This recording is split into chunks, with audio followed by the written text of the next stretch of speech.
आपल्याबरोबर गृहराज्यमंत्री योगेश कदम आहेत।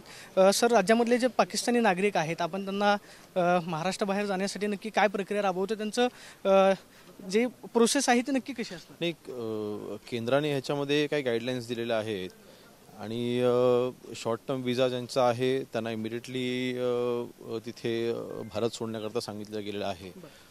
मेडिकलसाठी जे आले त्यांना त्यांच्याकरता जरा 2 दिवस वाढवून दिलेले आहेत आणि जे शॉर्ट टर्मवरती आहेत त्यांना 2 दिवसाची मुदत अशी दिलेली आहे।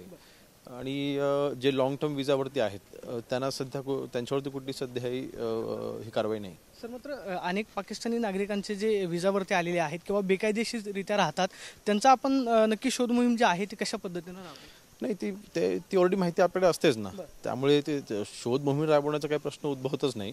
जे अधिकृत विजा घेऊन आलेले आहेत त्यांचं लोकेशन आपल्याकडे ट्रेस आहेच ना। साधारणतः महाराष्ट्रामधला हा आकडा किती मध्ये आहे आणि यांची सगळ्यांची प्रोसेस कधीपर्यंत पूर्ण होऊ शकते? आपण गृह विभागाला नक्की काय सूचना दिली? नाही, बघा, ह्याच्यामध्ये शेवटी सेंट्रल गव्हर्नमेंट देखील इन्वॉल्ड आहे। फक्त ह्याच्यामध्ये आता जे लॉंग टर्म आहेत आणि शॉर्ट टर्म आहे ह्याच्यामध्ये फक्त बायफर्केशन करायचं आहे आणि बायफर्केशन केल्याच्या नंतर आता ज्यांना शॉर्ट टर्म आहे म्हणजे ज्यांच्याकडे शॉर्ट टर्म विजा आहे त्या प्रत्येकाला माहिती दिली गेलेली आहे की आपण लगेच भारत सोडा आणि त्यांना ते कळवलं गेलेलं आहे। म्हणजे पाकिस्तानी नागरिकांना नोटीस द्यायला जी आहे ती सुरुवात झाली आहे का? हो, नक्कीच ना। आणि मला वाटतं त्याच्यामध्ये परत पाठवलं देखील आपण सुरुवात केलेली आहे। मग ते साधारणतः 48 तासांची जी मुदत दिलेली होती त्याच्यामध्ये काय बदल झालाय का? म्हणजे नवीन गाईडलाईन जी आलेली आहे त्याच्यामध्ये नक्की काय म्हटलेलं आहे? नवीन गाईडलाईनची मला काही कल्पना नाही, परंतु कालपर्यंत जी माझ्याकडे माहिती होती त्या माहितीनुसार 48 तास हे शॉर्ट टर्म विजा आले आणि मेडिकलच्या त्यांना 2 दिवस वाढून म्हणजे 29 तारखेपर्यंत मुदत दिली।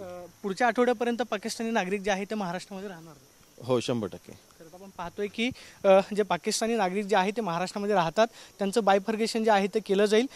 अधिकृतरित्या विजावरती राहणाऱ्या आणि शॉर्ट टर्म विजावरती राहणाऱ्या नागरिकांचं बायफर्गेशन करून या आठवड्याभरामध्ये महाराष्ट्रामध्ये राहणारे पाकिस्तानी नागरिक जे आहे ते पाठवून दिले जाते अशी प्रतिक्रिया गृहराज्यमंत्री योगेश कदम यांनी दिल्यास पाहायला मिळते। कॅमेरा पर्सन विशाल सोनू, प्रदीप कापसे, TV9 मराठी, पुणे।